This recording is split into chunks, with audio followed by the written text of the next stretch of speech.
se consumará. Pronto vendrá, pronto vendrá, pronto vendrá. Qué glorioso encuentro.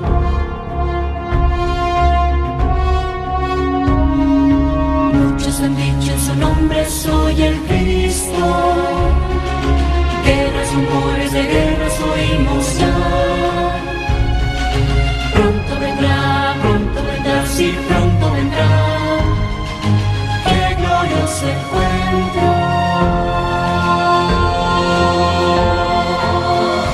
Maranatha.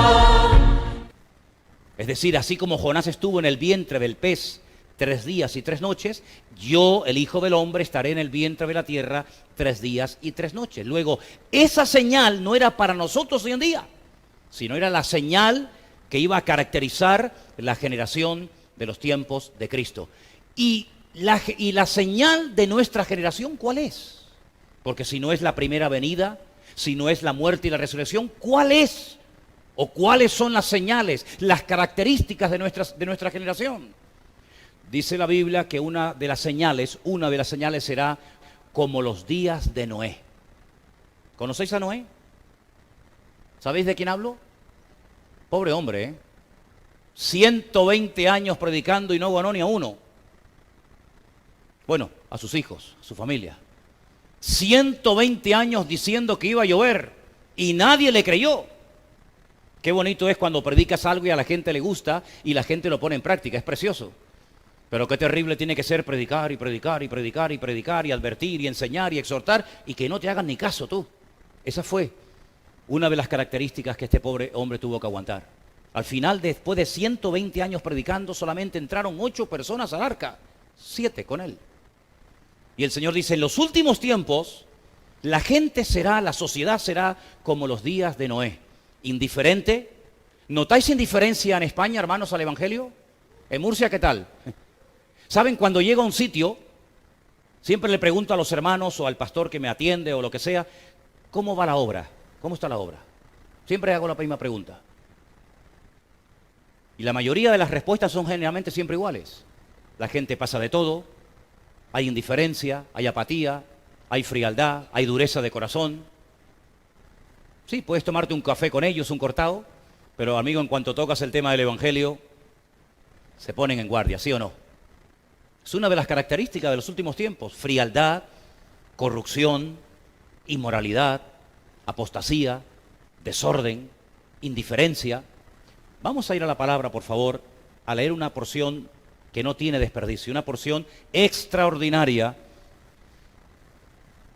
que tenemos que tener muy presente nosotros en este tiempo en el que vivimos. Segunda de Tesalonicenses, capítulo 2, verso 1. Bueno, parece que ya se arregló un poco el tema, ¿no? Vamos a ver. Con respecto a la venida de nuestro Señor Jesucristo y nuestra reunión con Él, os rogamos, hermanos, que no os dejéis mover fácilmente de vuestro modo de pensar, ni os conturbéis, ni por espíritu, ni por palabra, ni por carta, como si fuera nuestra, en el sentido de que el día del Señor está cerca.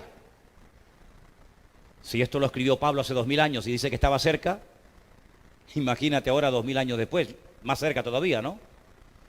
Nadie os engañe en ninguna manera, porque no vendrá sin que antes venga la apostasía. Ay, amigo, una de las señales que vamos a ver. El Señor tiene que venir, pero antes tiene que manifestarse la apostasía y se manifieste el hombre de pecado, el hijo de perdición, es decir, el famoso anticristo. Este líder político a nivel mundial que está a punto de levantarse y que va a sorprender al mundo entero. Y alguna de las cosas que este hombre va a hacer, lo dice aquí verso 4, se opone y se levanta contra todo lo que, contra Dios, o todo lo que es objeto de culto, tanto que se sienta en el templo de Dios, haciéndose pasar por Dios. Apagar los aires porque va a saltar otra vez la palanca, por favor, apagar los aires acondicionados.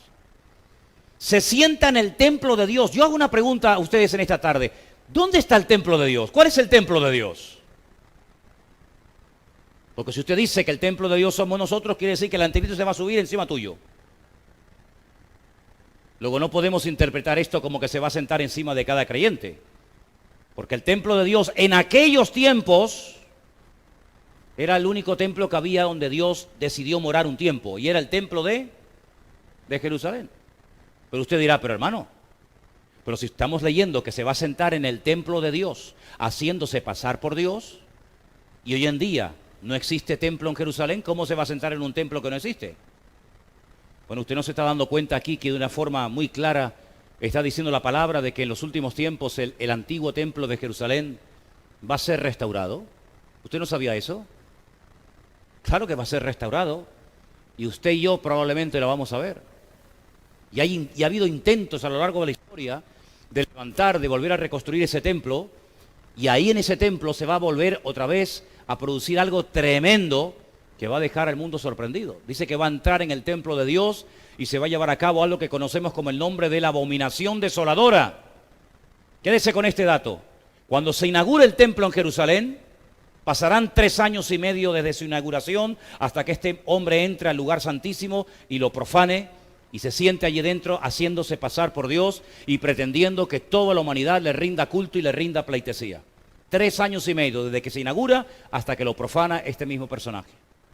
Pero dice aquí algo muy interesante. ¿No os acordáis que cuando yo estaba todavía con vosotros os decía esto? Verso 6. Ahora vosotros sabéis lo que lo detiene, a fin de que a su debido tiempo se manifieste. Porque ya está en acción el misterio de la iniquidad. Solo que hay quien al presente lo detiene hasta que él a su vez sea quitado de medio. Y entonces dice, y entonces se manifestará aquel inicuo a quien el Señor matará con el espíritu de su boca y lo destruirá con el resplandor de su venida. Inicuo cuyo advenimiento es por obra de Satanás, con gran poder y señales y prodigios mentirosos. Y con todo engaño de iniquidad para los que se pierden, por cuanto no recibieron el amor de la verdad para ser salvos. Por esto Dios les envía un poder engañoso para que crean a la mentira, a fin de que sean condenados todos los que no creyeron a la verdad, sino que se complacieron en la injusticia. Miren, hermanos, esto es muy claro de entender. Se lo voy a resumir de esta siguiente manera. El Señor tiene que venir.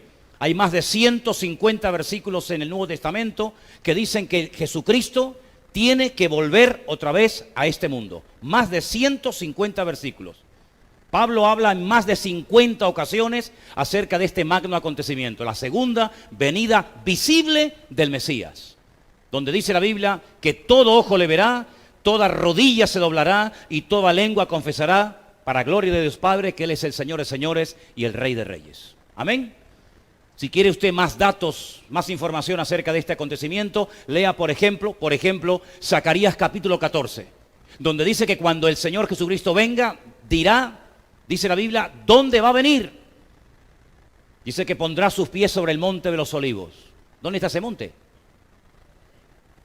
En Jerusalén. Pondrá sus pies sobre el monte de los olivos y el monte se partirá y se hará un valle inmenso y saldrán del interior de la ciudad de Jerusalén ríos de agua viva. Y allí entrará en juicio con las naciones, en fin, ya hablaremos en su momento de todo esto. Pero no puede venir al Señor hasta que se manifieste la apostasía y se dé a conocer al mundo entero el hombre de pecado, el hijo de perdición, el que vulgarmente conocemos con el nombre del anticristo. La Biblia no revela el nombre propio de este hombre, pero da más de 300 detalles acerca de cómo es o de cómo será, para que cuando aparezca en escena mundial usted sepa reconocerlo y no se deje engañar. Porque dice la Biblia que una de las artimañas que utilizará será precisamente el engaño, la manipulación.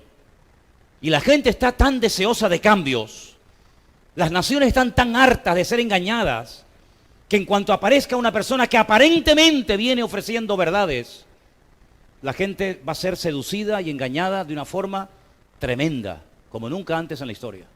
Será un hombre con un carisma sin precedentes. No ha habido ningún líder mundial a lo largo de la historia, olvídese de todo lo que usted conoce ahora mismo, que le llegue ni la suela del zapato en lo que es carisma, elocuencia, presencia, e incluso Un hombre que le caerá de momento bien a todo el mundo, cosa que como usted sabe muy bien es muy difícil o prácticamente imposible. Porque caerle bien a todo el mundo, ni el mismo Señor Jesucristo le cayó bien a todo el mundo, como usted bien sabe. Pero el anticristo tendrá un carisma, un imán, un magnetismo tan espectacular que le caerá bien a los judíos y también a los árabes. Y a algunos cristianos también, y a los de derechas, y a los de izquierda. Le caerá bien a todo el mundo. Porque es un hombre que viene con respuestas, que viene con soluciones, no con promesas que luego no cumple. Y por eso dice el Señor en más de una ocasión, cuidado, cuidado, no se deje de engañar, cuidado con las falsas unciones, cuidado con los falsos mesías. Porque dice la Biblia que llegará un momento en el que el mundo estará clamando a gritos, que se levante ya, por favor, alguien que arregle la economía, que arregle el desorden, que arregle el caos. Y este hombre viene teóricamente a solucionarlo todo. Permítame, hermanos, si usted se ofende por esto que lo voy a decir ahora, pero estamos rodeados de políticos que son una pandilla de inútiles, la mayoría de ellos. La mayoría de los políticos, por lo menos que tenemos en España, la mayoría son unos inútiles. La mayoría de los políticos que hay hoy en día en el mundo son de muy bajo nivel, de muy bajo nivel.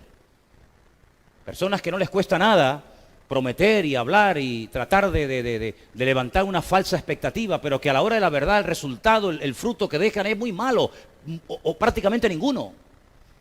Sin embargo, este hombre dice que tendrá poder, tendrá autoridad, Satanás lo va a ungir, Satanás lo va a respaldar, el infierno lo va a apoyar de tal manera que, repito, le caerá bien a mucha gente.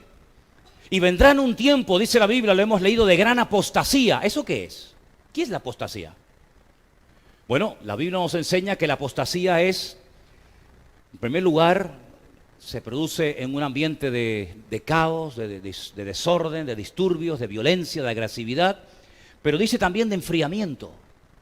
¿Han leído esa palabra ustedes en la Biblia? Y por haberse multiplicado la maldad, el amor de muchos se enfriará. Por ejemplo, la iglesia de la Odisea, que es la última que se menciona en la lista de 7, dice que es una iglesia rica, una iglesia pudiente, pero una iglesia que tiene una característica que se le vuelve en su contra, y es la tibieza.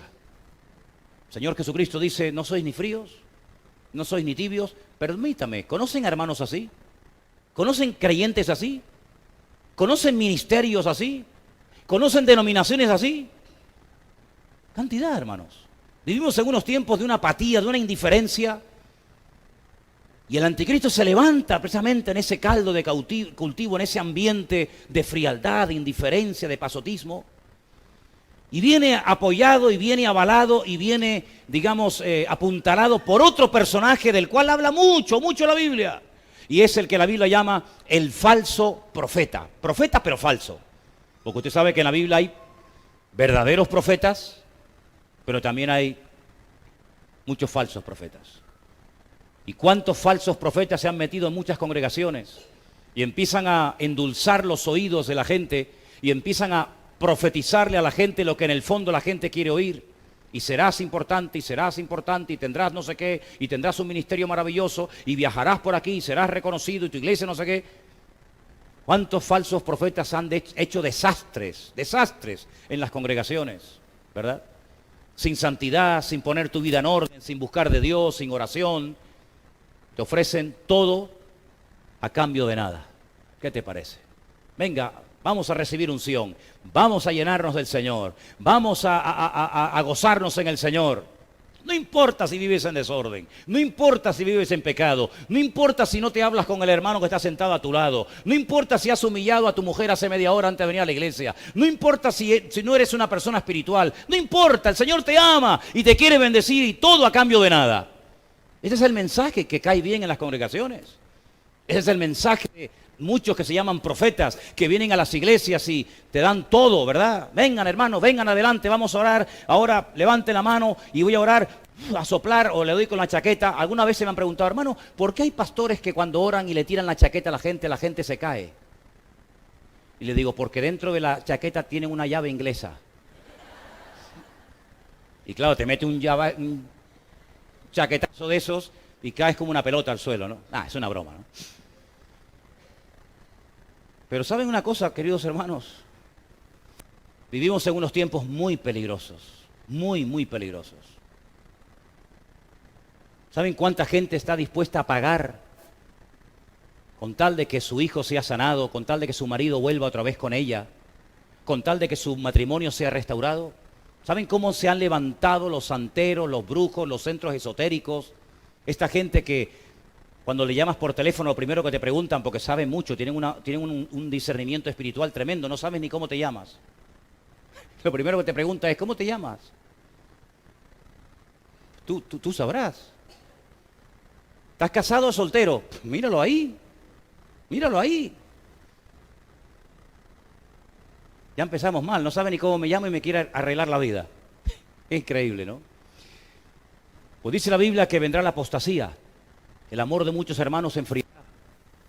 ¿Saben que la mayoría de las sectas, como por ejemplo Testigos de Jehová, Mormones y otras, ¿saben que fueron fundadas por ex pastores evangélicos?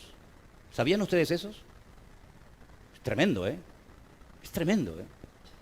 Gente que fueron pastores, siervos de Dios, pero que pasó algo en su vida, que decidieron irse por libre.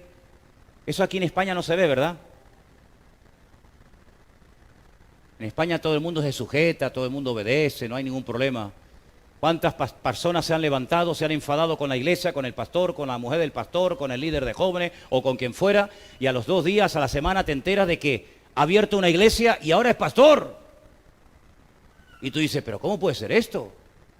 Pues si el otro día estaba en la iglesia y ahora es pastor. Porque tenía un garaje, sacó los coches y la moto que tenía dentro, compró 20 sillas, se compró una chaqueta y una corbata y puso un cartel fuera, Iglesia Evangélica, y ahora es el pastor fulano de tal. Y no ha leído ni la Biblia completa en su vida. Pues esto lo vamos a ver. Ahora estaba yo en Guadalajara y cuando iba a entrar a la iglesia, veo que, hermanos, pero así como les digo, la iglesia estaba aquí y a 20 metros enfrente veo otra iglesia y le digo a la esposa del pastor, hermana, pero la iglesia no es allí. Dice, no, la iglesia nuestra es esta. Digo, pero es que allá hay otra. Dice, no, y allá hay otra. Y allá hay otra. Y es un barrio chiquitín que hay 5 iglesias. Esta salió de esta, pero después se enfadaron, se dividieron y salió esta. Y esta se dividió y salió de esta. Así que eran todos de esta, pero ahora son 5, pero eran todos de la misma. Aquí se quedó el primo y la prima, y aquí el padre, pero la madre no, y la madre se fue como el ejército de Pancho Villa, hermanos.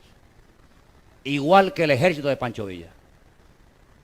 Y el anticristo, el diablo, le gusta todo eso, la división, la discordia, la pelea, la iglesia a la carta, el evangelio a la carta. A mí me gusta porque predica esto, pero en cuanto apriete un poco las tuercas me voy a la otra, que allí es más suave y allá hay más amor. Y en este ambiente típico nuestro es donde se va a levantar toda esta basura y este personaje llamado el anticristo. Donde muchas personas, viendo todo este escándalo y estas divisiones y estos malos testimonios, dicen, me quedo en mi casa y no quiero saber ya nada de nadie. ¿Y cuántas veces ha pasado eso, hermanos? ¿Cuántas veces por escándalos, por malos ejemplos y por malos testimonios, en vez de evangelizar, lo que han hecho es que han vacunado a una ciudad entera en contra del evangelio del Señor Jesucristo? Y hay que ser hoy en día pero que muy maduro, hermanos, para seguir confiando y mirando solamente al Señor, no al hombre. Porque en los últimos tiempos habrá escándalos y habrá malos testimonios y habrá malos ejemplos y la mayoría de ellos dentro de las congregaciones. Por eso yo les animo a todos y a cada uno de ustedes a que oremos y busquemos la santidad y busquemos en Dios, en su palabra. Porque en los últimos tiempos vamos a oír cosas súper extrañas. No me hace mucha gracia anunciar lo que voy a decir ahora, pero para que veáis lo que os estoy diciendo. ¿Saben las iglesias que más están creciendo hoy en día en los Estados Unidos? Iglesias evangélicas nudistas. Y dice, bueno, ¿y cómo se puede basar una iglesia en ir todos desnudos al culto? Y no es por el calor, sino porque en la puerta de la iglesia tienen un versículo que dice, despojados del viejo hombre. ¿Y cómo puede ser eso, hermanos? ¿Cómo puede ser eso? Por eso los que antiguamente, que oraban poco y conocían poco de la Biblia y escapaban, ya se acabó ese tiempo, hermano. Ha llegado el tiempo en el que hay que doblar la guardia y buscar más de Dios y conocer mucho de la palabra para que no nos dejemos desanimar, porque una de las características que el diablo va a tratar de meter en las iglesias en los últimos tiempos va a ser el desánimo. El tirar la toalla, el ya no aguanto más, el ya no peleo más, el ya no busco más de Dios. Y yo les digo que lo que nosotros necesitamos más que nunca es doblar la guardia, orar, esforzarnos, pelear la buena batalla, porque el Señor quiere avivar a su pueblo. ¿Cuántos dicen amén? Así que, hermano, yo le animo a que se meta con Dios en su palabra y a que busque de Dios. Ha llegado el momento de ser autodidacta y no depender tanto del púlpito, no depender tanto de ministerios, no depender tanto del fulanito, del menganito, sino depender única y exclusivamente del Señor. ¿Cuántos dicen amén? Y una de las cosas que va a entrar en crisis en los últimos tiempos es la santidad.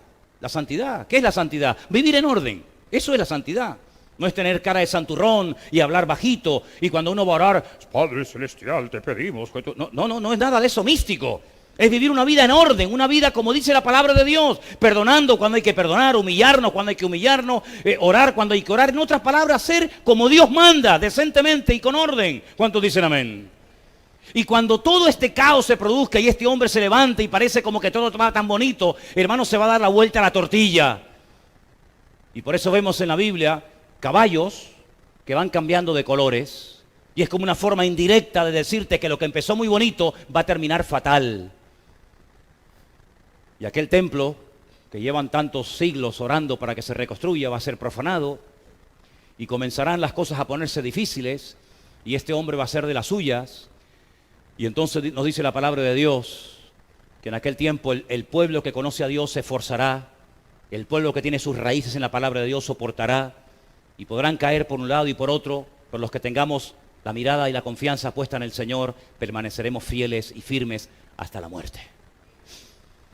Y bueno, hermanos, al final de los tiempos, cuando ya el mundo esté ya de mal en peor, cuando ya incluso el mismo pueblo de Israel, que ha ganado todas las guerras que ha librado, en los poquitos años que tiene como nación ahora en esta última etapa moderna, todas las veces que le han atacado siempre ha salido vencedor, nunca ha perdido.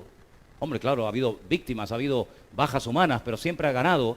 Pues llegará un momento cuando el mismísimo pueblo de Israel, un país tan pequeño pero tan poderoso al mismo tiempo, en todos los aspectos, se verá con la soga al cuello. Y aquellos que le han tratado de favorecer y de ayudar y de apoyar, lo dejarán más solos que la una. Y se llevará a cabo una tremenda batalla en un valle hermoso, se llama el Valle de Jezreel o el Valle de Megido. Y allí millones y millones de seres humanos pelearán los unos contra los otros. En aquel valle donde Napoleón dijo, cuando llegó, desembarcó en Jafo, y llegó a aquel valle, dijo, este es el valle perfecto para librar a cabo una gran batalla. En ese valle se llevará una batalla sin precedentes. Israel será atacada por tierra, por mar, por aire. Árabes, europeos, de todas las naciones de la tierra, irán y pelearán en ese valle. La sangre dice que llegará hasta la altura de los frenos de los caballos. Cuando la guerra se termine estarán más de 7 años quemando armamento, 7 meses enterrando muertos, una masacre sin precedentes. Y será en aquel momento cuando el pueblo de Israel se vea con la soga al cuello, cuando dice la Biblia que mirarán al que traspasaron y lo verán venir en la nube. Y el Señor Jesucristo pondrá sus pies sobre el monte de los olivos y reinará sobre la casa de Jacob para siempre y su reino no tendrá fin. ¿Cuántos dicen amén? Así que vamos a entrar en unos tiempos muy complicados, vamos a entrar en unos tiempos donde aparentemente como que no está pasando nada, pero hermano, este mundo es un polvorín que en cualquier momento explota y sale todo por los aires. Y por eso una de las cosas que yo quiero pedirles a todos y a cada uno de ustedes en esta tarde es que, hermanos, vivan una vida cristiana consecuente. No vivan desde la teoría, no vivan vidas light. Me congrego cuando quiero, leo cuando quiero, hago lo que me da la gana, pero el Señor sí, que siempre me bendiga, que siempre me ayude, que siempre me respalde. No, hermano. Ha llegado el momento de verdad de vivir vidas santificadas, vidas comprometidas, vidas donde vamos en serio con el Señor, peleando no cualquier batalla, no metiéndonos en historias y después pidiendo, Señor, socorro, ayúdame, que me he metido en otro lío, sino peleando la buena batalla, como dice la Biblia. Y consultando, por favor, consultando, no informando, que no es lo mismo, aparentemente, pero no es lo mismo, ¿eh? No es lo mismo que un hijo te llegue y diga, papá, que mañana me voy de casa. No es lo mismo que te diga un hermano, ora por mí que mañana voy a hacer un negocio. No es lo mismo informar que consultar. En el fondo, ¿qué es lo que queremos hacer, hermanos? ¿Nuestra voluntad o la voluntad del Señor? Nuestra voluntad puede estar equivocada, ¿sí o no? Pero Romanos 12:1 dice, presentad vuestros cuerpos en sacrificio vivo. Bueno, previamente dice, no os conforméis, no seáis conformistas, no os conforméis a este siglo, sino renovaos por medio de la renovación de vuestro entendimiento para que podáis comprobar la buena voluntad de Dios, que es santa, agradable y perfecta. Por eso es muy bueno consultar a Dios. Señor, ¿qué opinas tú de esto? Señor, ¿compro o vendo? ¿Me voy o me quedo? ¿Me levanto o me siento? ¿Hablo o me callo? Consultar con Dios. No te fíes, no te apoyes en tu propia prudencia. Fíate del Señor de todo tu corazón. Encomienda al Señor tu camino, confía en Él y Él hará. ¿Qué te voy a decir yo que no sepas? Pero consultar con el Señor. No tener fe en la fe, porque hay creyentes que tienen mucha fe, pero en su fe. ¿Me entendéis? Tengo una fe tan grande que creen que la fe es la llave maestra, que le abre todo a vida y por haber, y que Dios está a tu entera disposición 24 horas al día, como el cajero de la Caixa. Que llegas a las 3 de la mañana y sacas dinero, o a las 2, o a las 10. No. Somos nosotros los que tenemos que estar a la entera disposición y el servicio del Señor 24 horas al día, ¿sí o no? Por supuesto, hermano, por supuesto. Y si el Señor cierra una puerta, no te enfades. Si no se dio aquello que tanto anhelabas tener, no pasa nada. Sabe Dios, el Señor, cerrándote aquella puerta, de menudo lío te libró. ¿Cuántos dicen amén? ¿No dice Eclesiastés que mejor el fin del negocio que el principio del mismo? Algunos se alegran cuando empiezan el negocio, otros se alegran cuando, por fin me quité este rollo de encima. Pues la Biblia dice, mejor el final del negocio que el principio del negocio. Si oras al Señor, espera en el Señor, no te precipites, no te adelantes, deja que el Señor te abra puertas.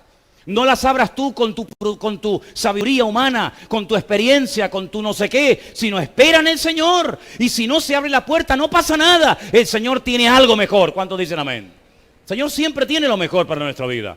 Él sabe lo que te conviene y lo que no te conviene. Lo que ahora crees que puede ser lo mejor de tu vida, mañana ándate con ojo que puede ser lo peor de tu vida. Como alguien dijo, y hermano, no me refiero a vosotros, creedme. El matrimonio puede ser la clave o el clavo. Yo confío que sea la clave. Confío que sea la clave y no el clavo. El mismo Señor Jesucristo dice que por lo que padeció, aprendió obediencia. Lo dice el libro de Hebreos, ¿lo habéis leído? Aunque era hijo, por lo que padeció, aprendió obediencia. Es decir, que el ser hijo de Dios no significa que podía hacer, con todo respeto, lo que le daba la gana. Sino Él llegó a decir, lo que yo hago, lo que yo digo es lo que mi Padre me dice que haga y que diga. Y había momentos cuando permanecía con la boca cerrada. No porque no tuviera cosas que decir, cuidado, sino porque no era el momento de hablar, porque el Padre no le decía que hiciera nada o que no hablara. Por lo tanto, nosotros tenemos que aprender a esperar en Dios. Y si hay un momento en tu vida en el que te encuentras en estos tiempos difíciles, en los que estamos viviendo en una batalla, porque parece, no sé por qué, como que siempre tenemos que estar haciendo algo. Somos incapaces de estar tranquilos sin hacer nada. Algunos se ponen muy nerviosos cuando no hacen nada. Y el mismo Señor Jesucristo tuvo que ir una noche a un huerto, el huerto de Getsemaní, a decirle al Padre algo muy interesante y que le salió muy bien. Padre, pasa de mí esta copa.